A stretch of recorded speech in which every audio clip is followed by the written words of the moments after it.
argumentasi medis, argumentasi sosiologis dan semuanya kita kaji. Dan bahkan kita juga melakukan fokus group discussion yang mengundang para pakar untuk membahas masalah vape ini. Dan hampir semua merekomendasi ini untuk dilakukan pelarangan.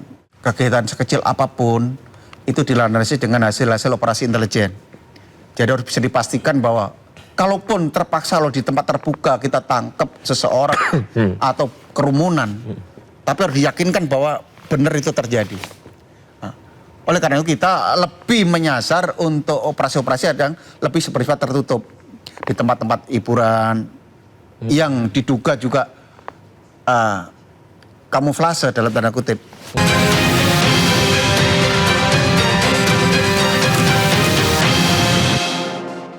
Terima kasih masih bersama kami di One on One, masih bersama Pak Supianto. Pak, tadi pertanyaan saya Pak, kan ada juga yang entah apakah lembaga retail ataukah asosiasi vape Indonesia atau seperti apa begitu Pak ya, yang juga kerap kali menyampaikan tentang standarisasi liquid vape. Ini kalau diatur pun harus sesuai dengan aturan begitu. Nah ini bagaimana Bapak melihatnya Pak? Apakah itu tinggal ditegakkan aja, lebih lengkap lagi regulasi di situnya, atau bagaimana Pak Supianto? Jadi sejak awal memang sebenarnya regulasi kita sudah mengatur itu. Jadi termasuk kewajiban produsen, baik importir, terkait dengan standarisasi zat yang ada di dalam vape. Tetapi fakta di lapangan, hasil pengawasan dari Badan POM banyak juga yang tidak memenuhi regulasi itu. Jadi banyak yang melanggar. Termasuk kewajiban bagaimana dia seharusnya adalah sebelum diedarkan, itu dia punya kewajiban untuk melaporkan kepada BPOM vape itu isinya apa saja. Terus itu berbahaya nggak bagi kesehatan. Terus kemudian selama peredaran juga dia harus memverifikasi. Tapi itu tidak dilakukan. Nah, kemudian di beberapa kementerian lembaga termasuk seperti Memperin itu juga sudah mulai membuat standarisasi. Jadi nanti yang beredar di masyarakat harus ada SNI. Sekarang dalam proses. Tetapi dalam bentuk resmi sebenarnya sebagai langkah awal adalah bea cukai. Manakala vape itu tanpa cukai, artinya dianggap ilegal. Nah itu bisa produksinya atau pabriknya kan ditutup dan seterusnya. Nah terkait dengan pengawasan, memang sekarang Badan POM yang mengawasi. Jadi standar-standar tadi itu menyimpang atau tidak, memang kewajibannya Badan POM. Tapi kami melihat bahwa walaupun standar-standar ini dipenuhi, tapi kemudahan vape itu diisi dengan zat-zat adiktif, zat-zat narkotika, dan fakta di lapangan juga sudah menunjukkan itu yang menjadi concern kami. Jadi ya memang secara kebijakan publik, orang pasti kan senangnya memilih, oh ini dilarang, enggak, hanya pembatasan, restriction. Itu selalu dianggap sebagai jalan tengah, yang win-win solution lah bahasa kasarnya itu. Jadi peraturan diperketat saja. Tapi bagi kami kalau diperketat saja itu belum cukup menghentikan langkah-langkah bandar itu untuk menyusupi di vape. Kalau ada yang menganalogikan Pak Supianto, vape adalah sebuah alat yang ilustrasinya sendok misalnya. Sendok itu bisa digunakan untuk makan sabu-sabu misalnya begitu, atau ada narkotika begitu, tapi bisa buat makan nasi yang benar begitu. Kan tinggal penggunanya saja yang benar atau tidaknya menggunakan sendok, bukan salah sendoknya yang harus dilarang. Itu bagaimana Pak analogi? Ya, tapi kalau analogi itu yang disampaikan itu menurut saya nggak apple to apple ya. Jadi itu sama halnya kita membandingkan batu yang digunakan untuk membunuh seseorang dengan cara melempar dengan senjata api. Itu sama. Kenapa batu nggak dilarang, senjata api dilarang? Sama-sama bisa buat membunuh. Ini tadi sama sendok bisa gunakan untuk narkotika, vape narkotika. Jadi kemudahan, kerentanan alat itu disalahgunakan itu adalah pertimbangan utama. Dan faktanya ada apa nggak? Ada faktanya, kan gitu. Kalau sendok nggak mungkin kerentanannya berapa persen yang sendok digunakan untuk misalkan menggunakan narkotika di tempat-tempat umum, itu saya kira orang agak gila kan gitu kan. Tapi kalau vape nggak ada yang tahu. Nah seperti itu. Lantas BNN bagaimana Pak rekomendasi konkretnya Pak kepada pemerintah terkait status legalitas vape? Iya, jadi kami BNN, Bapak Kepala BNN itu melakukan audiensi kepada pimpinan kementerian lembaga. Dimulai dari ke Menkes, kemudian ke Kepala Badan POM, termasuk RDP. Dari semua kementerian lembaga kita menyampaikan aspirasi kita dengan alasan-alasan, dengan argumentasi ilmiah, argumentasi yuridis, argumentasi medis, argumentasi sosiologis, dan semuanya kita kaji. Dan bahkan kita juga melakukan fokus group discussion yang mengundang para pakar untuk membahas masalah vape ini. Dan hampir semua merekomendasi ini untuk dilakukan pelarangan. Artinya kami tidak serta-merta. Kami bersinergi dengan semua kementerian lembaga membahas masalah ini secara terus-menerus untuk menyampaikan bahwa aspirasi kita dengan kondisi yang sangat memprihatinkan ini untuk bisa diberi dukungan. Bahwa kebijakan BNN dalam hal ini untuk melarang vape bisa terrealisasi. Di luar dari rekomendasi pelarangan Pak, sekarang kan sudah tersebar ya Pak ya, digunakan anak-anak muda. Vape ini bahkan bisa saya bilang apa gaya hidup kah? Saya tidak tahu, mungkin sudah seperti biasa begitu. Pengawasan di lapangannya gimana itu Pak ya? Apakah ketika ada anak-anak yang nge-vape yang langsung didatengin untuk dicek, ataukah liquid yang dijual harus didatengin untuk dicek satu persatu? Gimana Pak ya? Jadi kita lebih sekali lagi bahwa tindakan operasional di lapangan kita yakinkan bahwa itu tidak akan mengganggu atau membuat suatu kegaduhan. Sehingga kegiatan sekecil apapun itu dilandasi dengan hasil-hasil operasi intelijen. Jadi harus bisa dipastikan bahwa kalaupun terpaksa loh di tempat terbuka kita tangkap seseorang atau kerumunan, tapi harus diyakinkan bahwa benar itu terjadi. Nah, oleh karena itu kita lebih menyasar untuk operasi-operasi yang lebih bersifat tertutup di tempat-tempat hiburan yang diduga juga kamuflase dalam tanda kutip. Ada memang sengaja pesta itu diadakan memang untuk menggunakan itu. Itu namanya kamuflase. Ada yang memang hiburan tapi pengunjungnya yang menyalahgunakan. Tapi ada juga yang memang sengaja pesta itu dibuat memang khusus untuk pesta narkoba. Nah, kami lebih menyasar ke sana. Nanti itu akan terpetakan. Orang ini beli dari mana, makainya di mana. Yang terbuka tadi akan terpetakan dengan sendirinya. Sehingga operasi yang kita lakukan tetap sesuai dengan tujuan bahwa akan menghentikan narkotika yang disalahgunakan di vape, tetapi tidak membuat kegaduhan. Setuju Pak. Regulasi itu kan Pak sampai saat ini akhirnya masih pembatasan sepertinya ya, belum pelarangan total begitu Pak.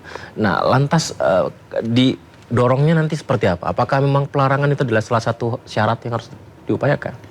Kalau bagi kami, ya. Iya. Bagi BNN, ya. Tetapi tentu kita kan semua boleh punya pendapat yang berbeda. Pada saat kita ketemu, tetap kita mendorong itu untuk dilarang. Tetapi sebelum itu dilakukan pelarangan secara resmi, kita melakukan pengawasan secara terpadu. Baik dari Bea Cukai, dari BPOM, dari BNN. Contoh sederhana gini. Kita anggap aja ngerebek di suatu tempat, ya kan? Pengguna vape yang diduga narkotika. Ternyata dia vape-nya tidak ada cukai. Berarti tanggung jawabnya Dirjen Bea Cukai. Oh, ternyata komposisinya nggak sesuai. Ini BPOM. Yang tertulis dengan ini beda. Ternyata ada narkotikanya. Tanggung jawabnya BNN. Nah, seperti itu kita bersinergi di lapangan. Jadi pengawasan secara terpadu kita perketat. Baik, ketika pengawasan terpadu diperketat, kemudian rekomendasi regulasi tadi didorong untuk pelarangan, bagaimana kekhawatiran UMKM Pak? Karena kan banyak juga yang membuka usaha di usaha vape liquid misalnya. Ya, jadi UMKM kalau kita lihat dari data ya, produsen atau importer terkait dengan vape di Indonesia, di seluruh Indonesia hanya 200 produsen dan importer. Artinya UMKM yang terafiliasi dengan produksi ini tidak lebih banyak daripada UMKM yang lain. Artinya seandainya pun pabrik-pabrik ini ditutup, secara ekonomi sebenarnya juga tidak terlalu goyah. Karena memang kontribusinya tidak terlalu besar.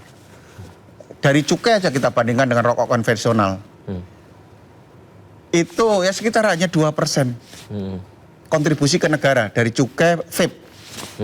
Dari vape ya? Dari vape. Itu tidak sampai 2%. Jauh dengan rokok ya? Jauh dengan rokok konvensional. Itu sekitar per tahun itu 200 triliun. Harga mahal juga tetap banyak yang beli rokok. Pak, ini kan juga banyak masyarakat yang anak-anak muda masih menggunakan vape ya Pak ya sekarang ini. Bagaimana Pak caranya sosialisasi BNN Pak untuk kepada masyarakat tentang peredaran liquid yang berbahaya atau hingga saat ini saja dengan kondisi yang seperti sekarang? Karena belum pelarangan. Iya. Pak. Jadi kami punya program unggulan namanya Ananda Bersinar. Ananda Bersinar. Jadi program ini menyasar kepada memang anak-anak muda. Bagaimana kita memberikan edukasi terkait dengan narkoba, termasuk di dalamnya adalah vape. Kenapa loh? Vape kan bukan narkoba. Tapi karena tadi sebagai gateway penyalahgunaan narkoba, makanya kita juga akan memberikan edukasi terkait dengan itu. Artinya bahwa kita mendorong semua penyuluh-penyuluh narkotika kita di semua level, baik di BNN pusat, di BNN provinsi, di BNN kabupaten, memberikan edukasi. Dan bahkan kita sudah bekerjasama dengan Kementerian Dasar dan Menengah membuat integrasi, kurikulum terintegrasi, namanya IKAN. Ini sudah di launching di Surabaya bahwa di dalam beberapa mata pelajaran itu diisi dengan informasi terkait dengan bahaya narkotika maupun yang terkait dengan narkotika. Termasuk di dalamnya mungkin ada vape dan seterusnya. Untuk menyasar anak muda supaya relate. Iya betul. Mungkin dengan ini mungkin Pak, media sosial dengan membuat konten mungkin juga menarik tuh ya. Nah itu di dalam juga, di dalam Ananda Bersinar juga ada namanya kita teman sebaya. Nah itu juga kita bisa mengambil influencer yang memang dia bersih ya. Biasanya ini lebih mudah diikuti oleh anak-anak sesuai dengan umurnya.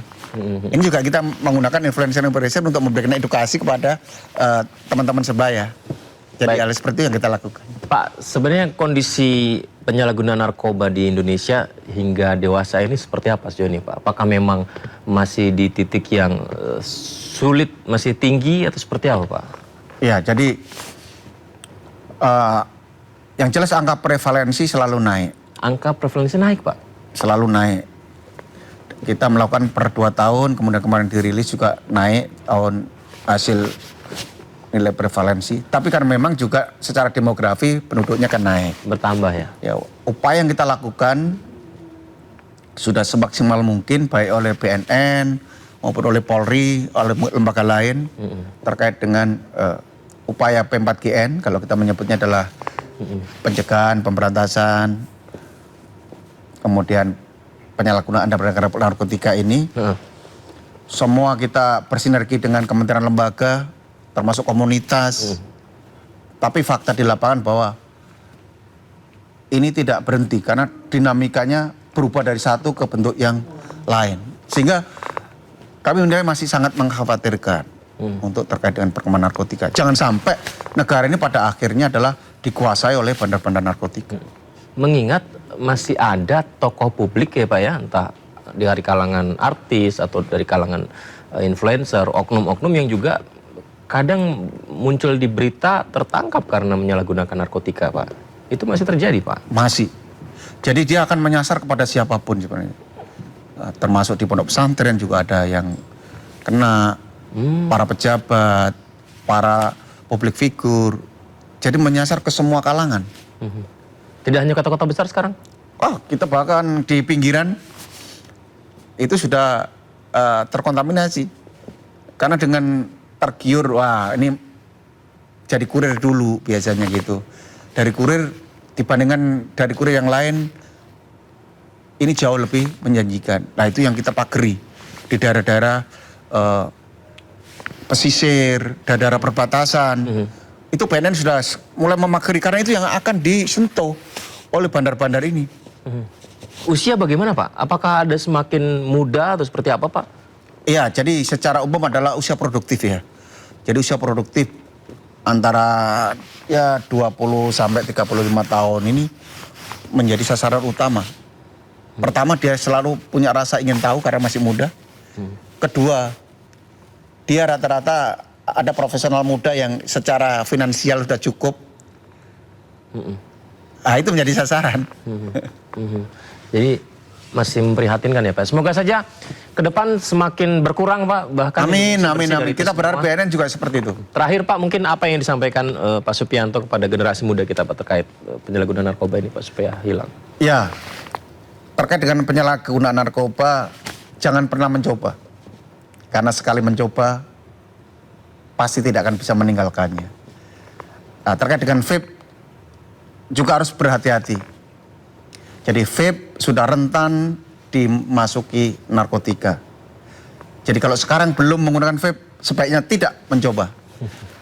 Kalau sudah terlanjur berusaha berhenti, kalau belum bisa, harus berhati-hati menggunakan vape. Karena jangan sampai nanti vape yang teman-teman gunakan adalah berisi narkotika. Amin. Kita ingin agar generasi Indonesia menjadi generasi emas. Amin. Terima kasih banyak Kapuslab BNN RI Brigjen Pol Dr. Supianto MSI. Terima kasih banyak sudah bergabung bersama kami. Nanti bisa diskusi lagi kita Pak ya. Terima kasih Pak. Sehat selalu Pak ya. Amin. Dan demikian perbincangan kita pemirsa. Dan terima kasih sudah menyaksikan. Kita jumpa di episode berikutnya di One on One.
Sisi gelap di balik riasan kilaumu. Eyeshadow berkilau, lip gloss berkilau dan bersinar, semua berkat bahan penting